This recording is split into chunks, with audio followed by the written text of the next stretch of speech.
Hey, welcome to the Get Out of Debt Guy podcast. I'm Steve Rhode, the original Get Out of Debt Guy, and today we're cutting through the noise and pulling back the curtain on what it really takes to get out of debt. Because let's be honest, too many people are sold a solution before they even understand the problem. They get talked into some costly, wrong program that drains their wallet and delays their freedom. We've seen it happen time and time again. So today, we're going to demystify the process. We'll talk about the real steps, the mind shifts, and the warning signs to watch out for so you can make smart decisions and not emotional ones. And as always, Damon Day is here with me, the new Get Out of Debt Guy. Say hello, Damon. Hello, Damon. Whether you're drowning in minimum payments, being hounded by collectors, or just sick and tired of feeling stuck, this episode is for you. So let's talk honestly about how to get out of debt without wasting time or money on solutions that don't actually work. Let's get into it. Damon, this is a topic that, we've talked about for years, about how people make the most emotional wrong choice that they can to get out of debt because they're being sold a solution rather than actually thinking about their problems. So let's talk about it. What are the big things that you see going on now and forever when it comes to people making choices about how to get out of debt? Well, today is going to be a somewhat boring topic that we're going to try to make not boring. Way to sell it. Way to sell it. I'm right up there with you. Hey, I'm just being honest, Steve. But Steve used the word demystify, and I think that's a good word because what we wanted to do in today's podcast was really educate you on the different things that are going to be coming at you whenever you go online and you do Google searches for, ways to get out of debt, things like that. You fill out a form, you see these, mailers online or in your spam folder, hopefully on consolidation loans. We just wanted to go through and really educate you on what these different things were, how they actually work, so you can be educated when you are on the phone talking to, I'm doing air quotes, a debt relief consultant, if you will, that you know what the program is that they're trying to convince you to do. Because the more you know, right, the better off you are.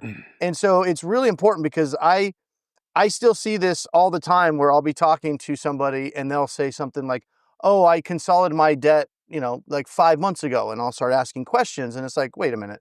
You didn't consolidate your debt. You hired a debt settlement company who convinced you that they were consolidating your debt, but that's not what they were consolidating your monthly payments and then not paying your creditors. But let's take one step back because this is the same pattern I've seen in all my many decades. So the way it works is you're going along, life's good. You're thinking, well, I'm really enjoying life. We're having a really good time. And then tomorrow you're thinking, how come I don't have as much money as I thought? And then the following day you're thinking, oh my God, things are really getting tight. And then the next day you're thinking, oh crap, I got to do something. I need to make this pain go away now. And so you generally either, I don't listen to the radio anymore, so I don't know if they're radio ads, but you generally either see an ad on TV or... Steve, hold on. Yeah. Video killed the radio star. Okay. or you see something online, or you do a quick search, and then here's the most amazing thing. You call one of these heavy marketing debt relief companies, and guess what? They're going to have a magic solution to solve your problem. You just have to buy it. Yeah. So what we wanted to do is talk about these different companies, these different strategies, and really go through it. And Steve's in a great position because he ran one of them for quite a few years back in the 30s or 40s or something like that, I think it was. Yeah, credit counseling group. Yeah. So if you want to think about these options that are going to be coming at you, we're going to be talking about the main ones that people think about or they're getting sold on. But when you start filling out these forms, and you're going to start, getting into forums and looking at things like, the Dave Ramsey strategy, you're going to look at companies, credit counseling companies or debt management plans. You're going to be looking at debt settlement companies or debt negotiation companies. And then you're also going to be looking at bankruptcy. So today we're going to break down these options and, what the costs that are typically associated with them are, and more importantly, how they work and how they will potentially affect you in your situation. So you can be educated when you are speaking to these companies and deciding if it's a strategy that you should be looking into. All right, you're driving this bus. Which one are we tackling first? I think the easiest way to start it is I look at it as a left to right scale on how most people look at this on kind of a timeline where you got Dave Ramsey kind of on the left side and you work your way down to the credit counseling approach, a debt settlement approach, and then a bankruptcy approach. Not that they should be looked at in that order, but that's just typically the way it kind of progresses. Yeah, that's the thing. People always here's a statement I always hate is bankruptcy is your last thing that you should consider. Yeah. Because they should all be considered at the same time. Maybe you instead need of to a find the right timeline, one. we should say, we'll put it on a circle. Yeah. Everything. It needs to be a scatter shot, right? Yeah. Yeah. Exactly. All right. So which one? Go for it. So let's talk about Dave Ramsey, because I've got a lot of things I like about Dave Ramsey's approach and a lot of things I don't like about Dave Ramsey's approach. But the stuff that he talks about is plain, simple, common sense, financial stuff. What I don't like about Dave Ramsey's approach to getting out of debt is he takes a one size fits all essentially for everybody, and it's Dave's way or the highway. And that's the biggest feedback that I get from clients when I'm talking to them. They say, I explored Dave Ramsey. I went through his financial piece, but here's the thing that we didn't like, or we tried it for 6 months. And it was just, in their opinion, for them specifically, not for everybody, it was too extreme, or it was something they liked the concepts, but they didn't like the idea that they had to live like a pauper, for 5 years or something like that. And again, for some people, that's a good strategy and that's what they need. But it's hard to have something where it's like, everybody has to do it the same way, no matter what the situation, no matter what the circumstances. And there are other alternatives if you look at Dave's strategy. And if you like those ideas and you think it will fit really well in your life to help you get out of debt, then that's fine. There's nothing wrong with it. But if you look at it and you're like, that wasn't written for me, then there are other options that you can look at. Well, let's just clarify one thing too, is that if you like his approach, right? The eat beans and rice for 5 years or whatever, or take, all these years to pay it off. If you like that and you're comfortable with it, then, yay for you. But that doesn't mean that the math really adds up. Yeah. So, it's like you need to evaluate every solution. First, how do you feel about it?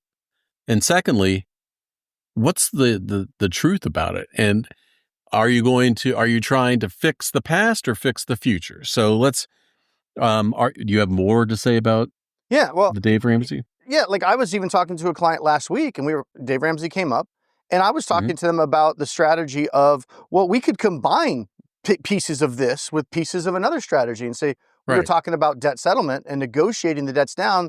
They owed about like $80,000. And we were talking about this idea of, if we negotiated that 80 grand down to 40 or 50 grand, and then you put the Dave Ramsey kind of budgeting and lifestyle principles in place up to whatever your limits were, that would help accelerate the settlement strategy that we were looking at. And it would help you moving forward once we were out of the debt to, be on a budget and live within your means. And so there's a lot of good things you can take out of that. And we were just talking about, instead of paying back the whole 80,000, which you could do at the cost of, funds in your retirement future account and things like that. You could use those concepts on a day-to-day basis to raise those funds to negotiate the debt down and get out of the debt even faster. So rather than Dave Ramsey for 5 years, you could only Dave Ramsey for 2. And then we could be done and move forward. So it's never an all or nothing. We can take bits and pieces of this idea or that idea and apply it to these other different strategies. Yeah. Well, that's what you're best at, is creating custom solutions for people based on their own individual situation, because there's no two situations that are alike. Yeah. I had a client, I think a month ago, we're talking about something similar, but we were using that in the context of talking about a bankruptcy. And for that client's circumstances, a Chapter 7 really made a lot of sense. And they really wanted to kind of, Dave Ramsey their way out of it. And I was like, we can. And we just went over those numbers. And I said, but think about this. What if we filed the bankruptcy. In their situation, they could keep the house, keep the cars. They weren't going to lose anything. In fact, on the surface, nobody would even know they had filed. Their lifestyle wouldn't have to change. There's no tow trucks in the driveway or anything like that. And I said, but then we can really incorporate Dave Ramsey's concepts if that's how you want to do it. But now instead of eating beans and rice to just make Chase whole or make Citibank whole, we can use that saved money to accelerate your retirement, actually catch up your retirement savings, because they were only about 10 years from retirement. They had nothing saved at that point. So again, same thing. We can utilize some of those concepts that you like to do better moving forward. But if we can wipe out this, $50,000 in debt immediately or as quickly as possible, now this lifestyle sacrifice that you're making, doing it Dave's way, can now go towards your future rather than the CEO of Chase's future. Mm-hmm. Well, one of the issues that I've always taken exception to is this idea that it's more morally right or more Christian or whatever for you to repay your creditors, because that's what Dave says. And when you do the math, if you want to do that and that makes you feel better, that's your choice. But understand that you're going to piss away $1.5 million or more in retirement savings to feel better today, to solve a problem that was created yesterday. Yeah. So if that's what you want to do, you should do it, but you need to know.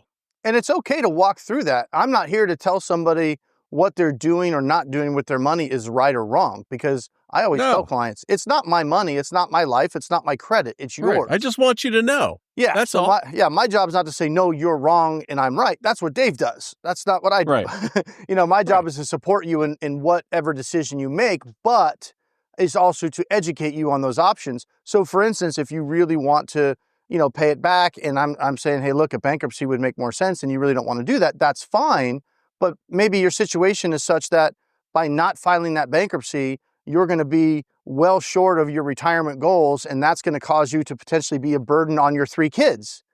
And then maybe we phrase it like that and say, okay, I know you really, from a moral standpoint, want to pay these debts back, but should your children have to pay for that? The funny thing is, you've had it happen many times too, and I have in my decades of helping people, is you explain all of this to somebody. Somebody comes in and goes like, I'm absolutely not going to file bankruptcy. That's immoral. That's the last thing I should do. It's the last thing. And then you explain everything to them. And you ask them, okay, what do you think sounds most reasonable for your situation after I've explained that? And they might say, well, bankruptcy. And at first you say, well, you didn't want to do that when you came in. Well, why would I not want to do it? Yeah. Well, the issue with bankruptcy is there's just so much misinformation about it, and just kind of, I don't know, fear is part of it, but just like this cultural thing that we've kind of built into this whole thing, like bankruptcy means failure, but businesses do it all the time, and they get churches multi-million-dollar bonuses because they call it strategic deleveraging. That's right. And we're fixing their the stock balance goes sheets. up. Yeah, we're fixing the balance sheet. Like, oh my God, that guy's a genius. Give him a raise. That's right. We're taking responsibility for our, terrible financial situation. So the stock goes up. Yeah. And and the other example I have too, it happens a lot where people say, well, I want to make sure I repay all my debt. And then I say, well, after you file bankruptcy and legally discharge yourself of it, or after you negotiate and settle your debt and you're legally you don't have to pay it anymore. You can, once you're in a spot where you're doing much better financially, so everything's covered, you can reach back out to those creditors that you settled the accounts with or you discharged in a bankruptcy, and you can ask if you could send the rest of the money. And why would I do that? Nobody has ever said, ever, like, that sounds like a good idea. No, nobody. Everybody says, why would I send them more money if I don't have to? I'm like, exactly. Why would you? Well, when I went, bankrupt in the late 80s or early 90s, whenever it was, I tried to repay my creditors after the bankruptcy. And what they actually said to me was, please stop. Yeah, we don't have a button for that. We don't know what to do with the money. Yeah, we don't have any place to apply it. Please don't send it. Yeah. We're so broken up over the fact that you didn't pay us the money that we can't take it now. Yeah, so broken up.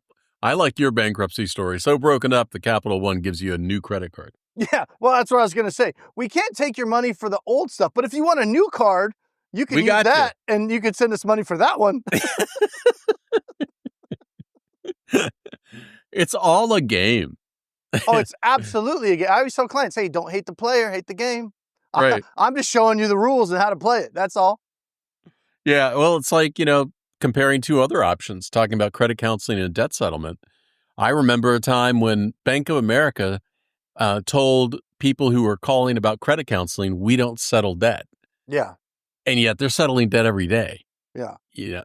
Well, speaking of that, so let's jump into, okay, what is credit counseling? Because this is another one of those options that people are going to see. Sometimes they call it debt management plans. In fact, this is the option that you mentioned Bank of America. Bank of America is kind of famous for this, although other creditors do too. You can't afford your payment. You call it Bank of America. I can't afford this $250 payment. It's due on Monday. I can't pay it. Can you help me out? And they say, well, there's really nothing we can do, but you can call this number if you need help. Right. And they Right. give you the number to a credit counseling program, which is the type of program that Steve ran for many, many years back in the day. And so, Steve, enlighten us a little bit about how credit counseling programs work and, the ins and outs of what would happen if you enrolled into one. Well, everything's on a continuum and things constantly change. So when credit counseling programs first evolved, they were there as actually was established by a group of debt collectors that started a nonprofit group that wanted to help people with financial literacy and budgeting and helping them to find a way to repay what they could afford. Mm-hmm.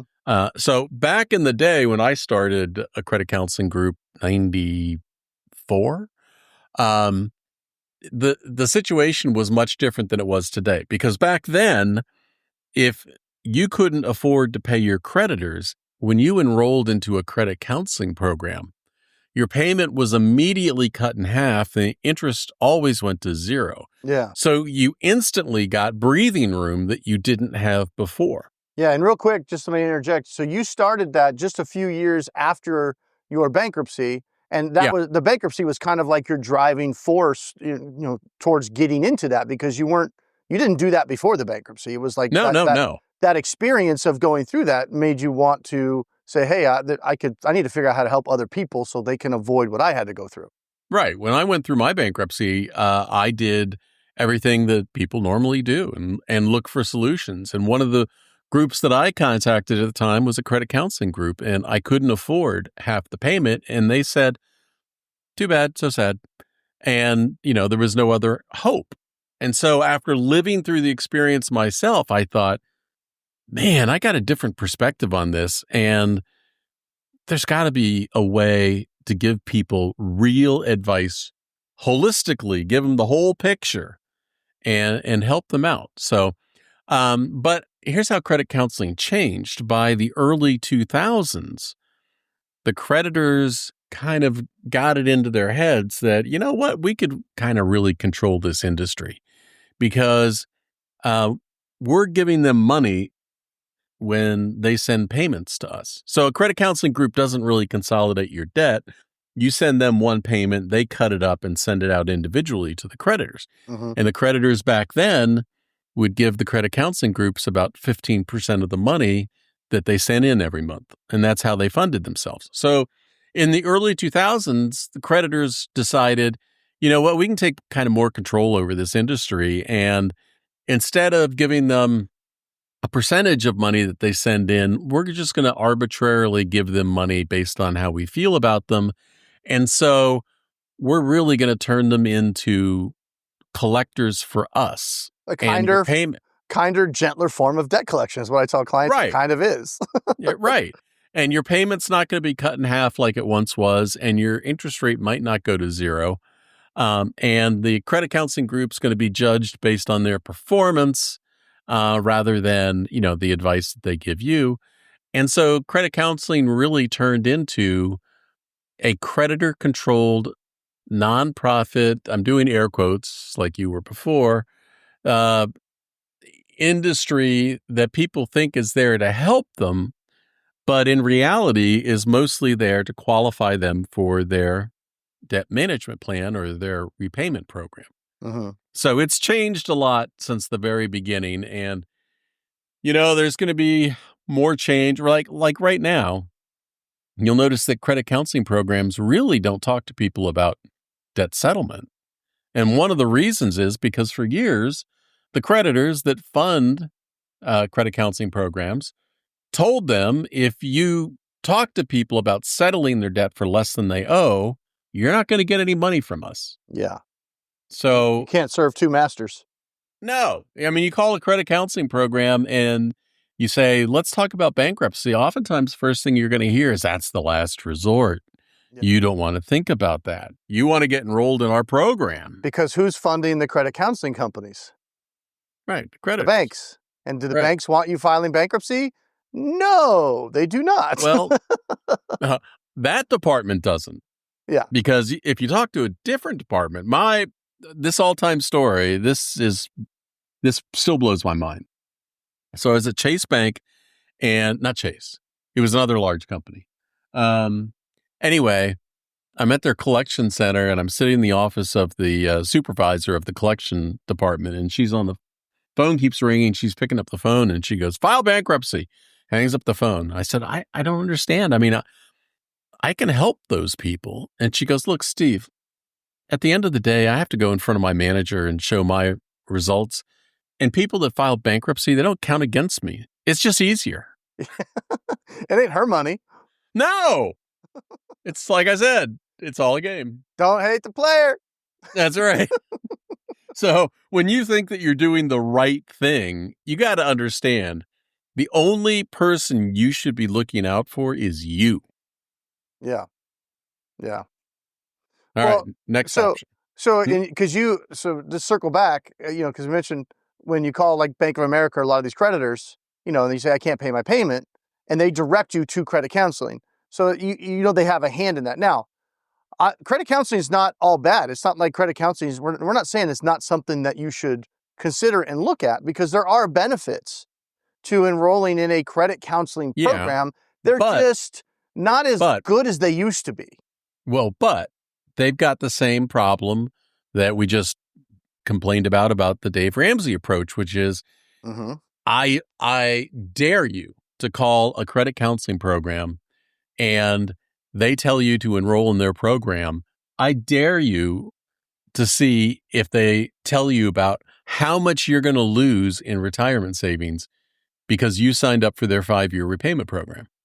Is that a double dog dare or a triple dog dare? That is a quadruple dog dare, because they're not going to tell you, if you sign up for our program, you're going to piss away $1.5 million in retirement, but sign here. But that's not their job. They're counselors in name only.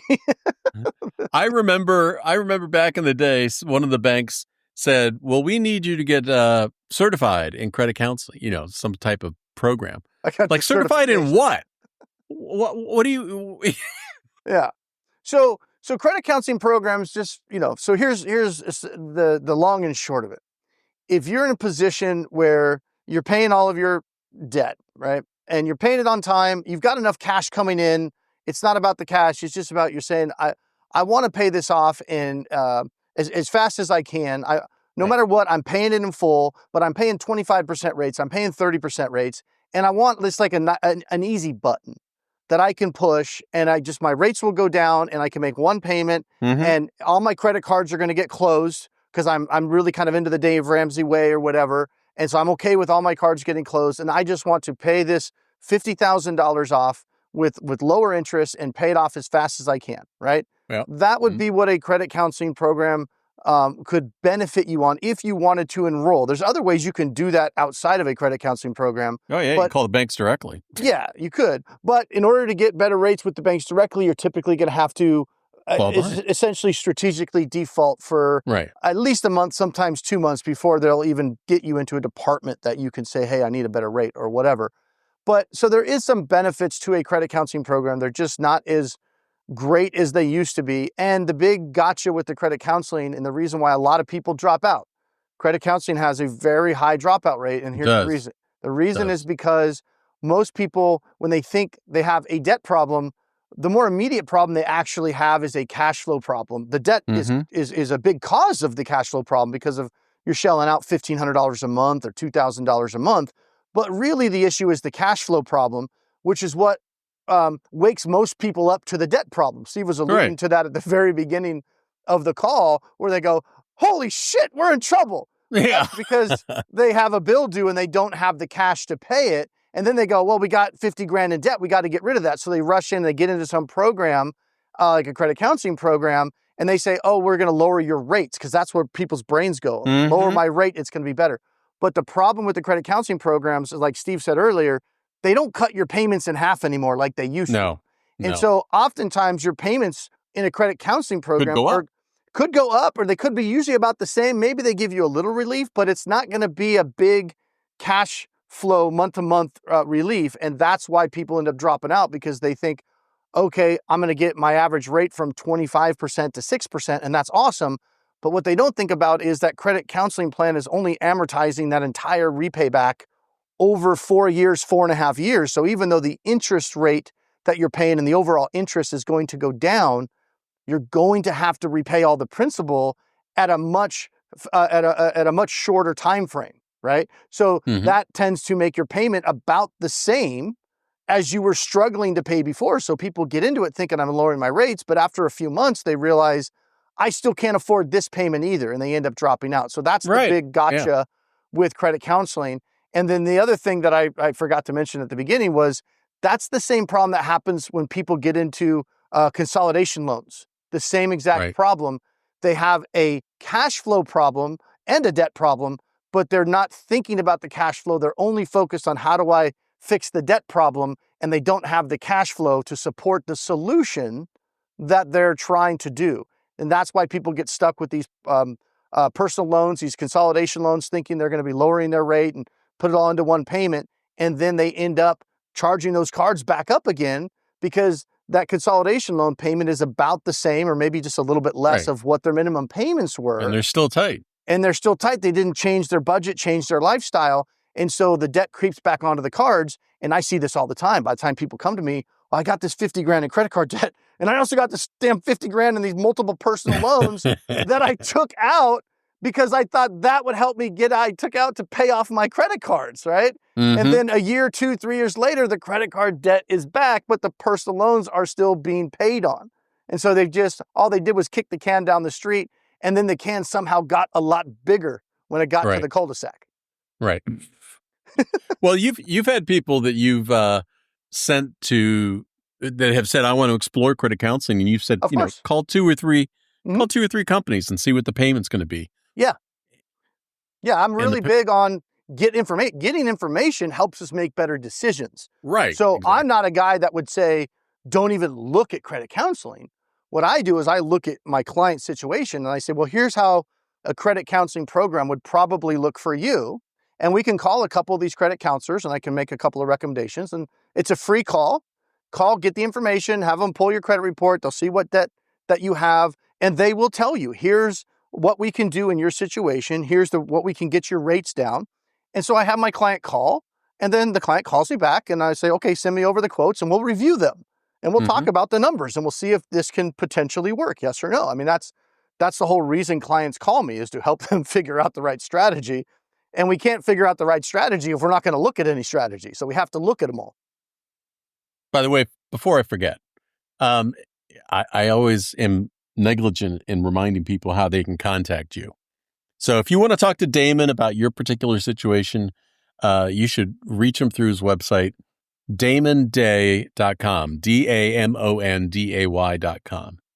I think I should change my tagline on the website to, I like the don't hate the player, hate the game. I like it. It reminds me of that picture on your old website, the cowboy. I forget what he was saying, but you know the one I'm talking about? The cowboy? Yeah, it was. How many versions of my website are we going back? I'm trying to remember. This is like, 20 years ago. The cowboy I had a cowboy on my website? Yeah, it was like a meme picture. I It don't was know. kind of don't hate the player, hate the game. Well, that's how long ago it was. Yeah. So the last thing is that when it comes to credit counseling, that don't go into it Oh, thinking just because Curly. what? It was Curly. The one thing that was Curly Okay. from with Billy Crystal and City Yeah. Slickers. It was City City Slickers. Slickers. All Yeah. right. Thank you, everybody, for coming down memory lane with us. I appreciate that.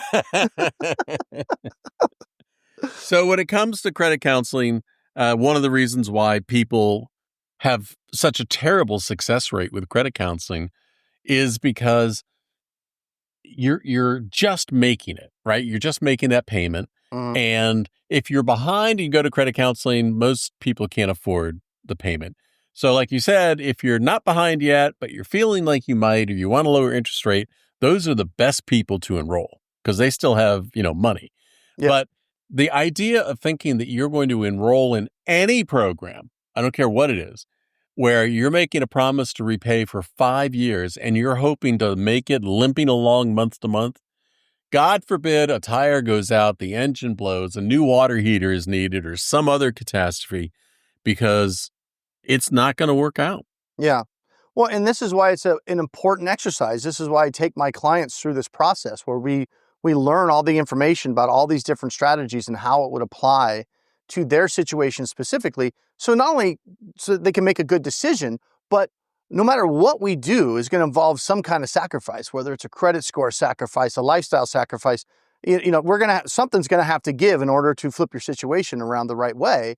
And so it's not just about making the right decision. It's about over the next few years, while you're going through whatever strategy we decide to do, that you are confident that you made the right decision. So you're not constantly second guessing. Right. Should I have filed bankruptcy? I don't know. I never even looked at it. I didn't talk to the attorney. Maybe I should have tried this. Maybe I should have stuck with Dave Ramsey a little bit longer, or whatever it is.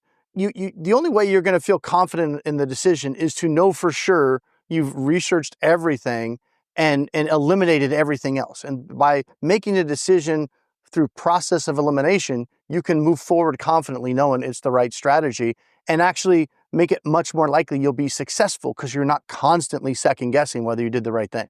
Mm-hmm. So segueing into debt settlement now, if credit counseling is not going to work for you. So Steve made a comment about, with credit counseling, you stop all your payments and you give one payment to the credit counseling company and they divvy it up to your creditors. Now, this is the way a lot of debt settlement companies are going to try to sell you a debt settlement program. They're essentially going to... I think we can also lump in like the debt validation people too, because they have the same approach to what you're going to say. Debt validation people are just scam. I lump them into the scam category. Okay. So there's that. But yeah, so here's what the debt settlement companies will try to do.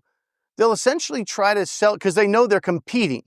Because maybe you're probably talking to a credit counseling company. So the debt settlement people are going to try to compete against credit counseling the same way credit counseling tries to compete against debt settlement. It's about getting your business. It's not about helping you figure out what to do. So settlement is going to try to sell themselves as a debt reduction program or a debt consolidation program with lower monthly payments than you're going to get from credit counseling. And they can do that because with debt settlement, there's no such thing as a program, even though they tell you that there is. And the payments are just made up numbers. Yeah, they're just arbitrary. They just I always make like the them up. fact when they say your payment's going to be $600. I can't afford that. Hold on a second. Your payment's going to be $400. Yeah. Because unlike credit counseling, we explained with credit counseling, the creditors agree to the deal up front. Yeah, They're you know what it agreeing is to up it. front. They're getting paid up front. I mean, in fact, the creditors essentially run the credit counseling companies for the most part. Right. But with debt settlement, it doesn't work like that. The creditors are not getting paid any money anytime soon. The money is just going to essentially be collected by the debt relief company and held on to until a deal is maybe made down the road. So they can make up whatever payment they think sounds good to you, but it's not a real payment. If you're going to pay me $600 and I'm just going to hold on to it, and every month you give me $600, I have the power to say, okay, if that's hard, how about $500? How about 400? Right. I don't have to ask the creditor if they're okay with that because, again, there's no program. But this is a very easy sales pitch. And this is why a lot of people sign up into these programs, because as a salesperson, I can come to you. It's the easiest thing in the world to sell, right? I say, oh, here's your situation. Yeah. Oh, man, you're paying like $2,000 a month. You can't afford it. I understand. Well, hey, we've got a great program. We're A-rated. We're That's this, right. we're that. We've been around. And you're the victim. Yeah. You know, we've been around for 15 years. Here's what I can do for you. If you enroll in our program, I can take that $2,000 in payments and I can knock it down to $1,400. And then you'll pay no interest. Yeah. And then $75,000 that you owe right now, we've got really good relationships with the banks. Lie. And what we can do is we can probably knock that down to $45,000 or $50,000. And you're just going to give us $1,400 a month, and we should be done in right around 48 months, maybe 36 months, and it's going to be great. Now, if I'm a consumer and I'm going, wait a minute, this sounds awesome. I'm struggling to pay $2,000 a month. I'm maxed out on my cards. This guy's telling me that I can enroll in their program and only pay $1,400, and they're going to work with the banks, and then I'm only going to have to pay back $50,000 instead of $70,000 plus interest. Mm-hmm. Where's the doubt? Why wouldn't you sign up like immediately? It's going to save you $600 a month and get you out of debt in 3 or 4 years, and you're going to save $20,000 plus interest. So on the surface, nobody would say no to that if that's really all it was. Like if your bank legit went to you and said, all right, you owe us $70,000. We're just going to knock it off the top. You can just pay us back 50, and we're going to break that up into low monthly payments for 4 years. Nobody's going to say no to that if it was their bank actually offering that. But they don't tell you a lot of the downside with settlement. And I always describe, and I'm not saying settlement's a bad option. It's a good option in the right circumstances. It's a horrible option in the wrong circumstances. And it's a horrible option for every creditor, and right? It's not a one size. Yeah, exactly. So you don't, and that's the other thing. You don't have to, put all your cards, into, I don't want to call it a debt settlement program because again, let me reiterate, there is no debt settlement program. There's no program. Debt settlement is like jumping out of an airplane. Now, you have a parachute, but you never know 100% certainty it's going to freaking open, right? But that's what there is a risk. You are jumping out of a damn airplane. Yeah. It's no program. You're not, credit counseling's like you're in the airplane, but it's going to land. We're fine. Maybe. Yeah. For the most part. Well, you might fall out of it on the way down, but. Right. There you go. If you can hold on, it'll land eventually if you can stick with it. But debt settlement, you're going into it knowing you're jumping out of the airplane. So there are certain risks and certain things you have to be aware of, absolutely. And you can't go into a debt settlement program thinking it's a program and it's just going to lower my payment, which there is no payment, and I'm going to pay less. It could work out like that, but you could also splat on the pavement too if you jump out without knowing what you're doing. And who's packing, you're the consumer. And who packed your parachute, by the way? You should know who's packing that parachute. If you're the consumer and you're panicked and you're listening to this, okay, I'm going to pay back less than I owe. I'm not going to pay any, I'm doing air quotes again, interest, and my debt's going to be gone in 4 years. The one thing that debt settlement program person didn't tell you, or the credit counseling person, or the Dave Ramsey person is, Bob, alternatively, instead of spending $45,000 on our program, taking 4 years, what if you just spent $2,500 on filing bankruptcy and your debt was gone in 100 days? Yeah. Nobody's telling people that. Yeah.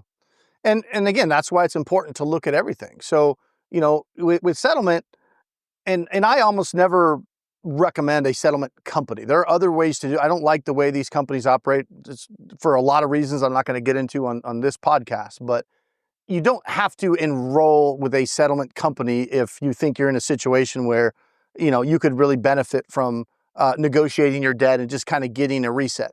But there are some pitfalls to that. You definitely have to fall behind. There's chances of lawsuits. You need to be aware of that. Some creditors are more aggressive than others. It's going to hurt your credit. It's absolutely going to hurt your credit for a couple of years. So again, you have to weigh all the pros and cons. And then, Steve made a nice segue also now into bankruptcy, right? Because the way I like to evaluate bankruptcy for clients is, you start with the financial, Okay. How much money is it going to save me over a Dave Ramsey or a credit counseling or a debt settlement? Overall, how much money will I save? Number one. Number two is, how would a bankruptcy impact me both personally and professionally, potentially, right? Is there going to be any potential impact? What about my house? Am I precluded from filing a Chapter 7? If I wanted to file a Chapter 7, could I qualify for it? Yes or no? Maybe I make too much money. That might be a non-starter, right? So we have to look at all of these things. If I don't qualify for a Chapter 7, what does a Chapter 13 look like? Is that something I even want to consider? Oftentimes, the answer is hell no. And then sometimes a Chapter 13 is actually not a bad solution, because a Chapter 13 is a repayment type of strategy, kind of like a credit counseling program. You're just inside of a bankruptcy when you do it, and the creditors have to agree to whatever the trustee comes up with. Well, it gives you the legal protections that no other program does. Yeah. So sometimes it could be a good strategy. Sometimes it could be a not so good strategy. But again, the only way to know it's right for you is you have to look at everything, and don't, in my opinion, don't automatically dismiss a strategy just because you think you may know how it works. As Steve mentioned before, I've had lots of clients over the years that, will be on the first call and they're like, well, I just don't want to file bankruptcy. Okay, Why no not? problem. Yeah. Let's look at everything. And then by the time that we're done going through it, maybe meeting with the bankruptcy attorney, they go, I didn't realize it, but actually bankruptcy seems like pretty good deal. And again, I'm not saying bankruptcy is always a good deal. Sometimes it is a good deal, but you always have to evaluate it back to, let's say you find out you can qualify for a 7. You'll be able to keep your house if you have one. If you don't even own a house, it's not going to be that big a deal. And let's say you keep your cars. So, it's not one of these things where people are going to come into your house and start taking the TVs off the wall and, oh, this couch was, still financed, so we're taking that. It's not like that. So let's say we find out that you could keep all of your stuff, and in your specific situation, we find out it's going to cost you $2,200 to file a bankruptcy. And then we look at, well, how much debt do you have? If you have $100,000 in debt, how much is that going to cost you to Dave Ramsey your way out of that thing? If you could even do it, best case scenario, it might cost you $120,000. So then you start, that's how you evaluate. And what's the future? What's your future loss by you taking the next 5 years or whatever, trying to repay this back instead of protecting yourself in the future for your retirement? Well, you might not even have to go that far. You might stop at, okay, Dave Ramsey is going to cost me $120,000 more than the bankruptcy. So first question, is there anything about the bankruptcy that I learned that would cause me to say that is so bad for me personally that I would spend an extra $120,000 to avoid it, right? And of course, this is even before we talk about what's that $120,000 actually worth to you in retirement if you file the bankruptcy. Because then, to Steve's point, that 120 could be $1 million. Right. Everybody has a number. Yeah. Everybody has a number where, okay, that is not so bad that I would pay $500,000 for it, or I would pay but they also have a number the other way. Like, that is so bad that I would not want to do that if all I was going to save was $20,000 or whatever it is. But that's a good way to evaluate this stuff, is to look at, what would I save and what's the hassle, and is the hassle low enough to where the money I would save makes me want to do that, if that makes sense. Yeah. And everybody's different. There's no right or wrong answer. On that note, let's wrap it up here. Seems like this podcast went way longer. Oh, yeah, we're 45 minutes. But right now, somebody's commuted to work and back. But it's good stuff. It's good stuff. Oh, it's great stuff. If you're getting phone call, if the debt relief organization is calling you more often than your creditors, just don't bother calling them back. It's a sales guy. Yeah. And if somebody is reaching out to you and trying to sell you a debt program, the key word is they're trying to sell you their product. They're trying to sell you something, not that it's right for you. So if you want, to talk to somebody, talk to Damon, right? He's the best damn debt coach in the country. And talk through your situation. Yeah, don't let them sell you. Just sell. You guys Steve, you sell them on me, and then no, but I mean, everybody's selling something, right? Let's just be real about it. The difference is, what am I selling with my coaching? Well, exactly what we talked about. You can have somebody that's in your corner that can walk you through this stuff and say, hey, I've been going through this stuff for 25 years. let's sit down, let's go over your situation individually, and let's figure out the best strategy to get you out of this mess. And then from there, we can decide, well, do we need to start talking to any of these companies or not? Most of the time, the answer is no. But for information purposes, a lot of times I will say, hey, I think you should call this company, or I think you should call this attorney, and here's what your questions should be, and here's what we're looking at. Go get that information, report back to me, and we'll discuss it. Good stuff. I'm glad we got to talk all this through. And Damon, until next time, I will see you. Peace. Got a money question keeping you up at night? Well, don't just Google it. Get real answers from real people who actually know what they're talking about. Head to getoutofdebt.org/podcast to ask your question, and you might hear it on an upcoming episode. But hey, if you'd rather keep it private, Damon Day has your back. Visit DAMONDAY.com because getting out of debt is easier with the right help. That's getoutofdebt.org/podcast, where smart money questions lead to smarter money moves.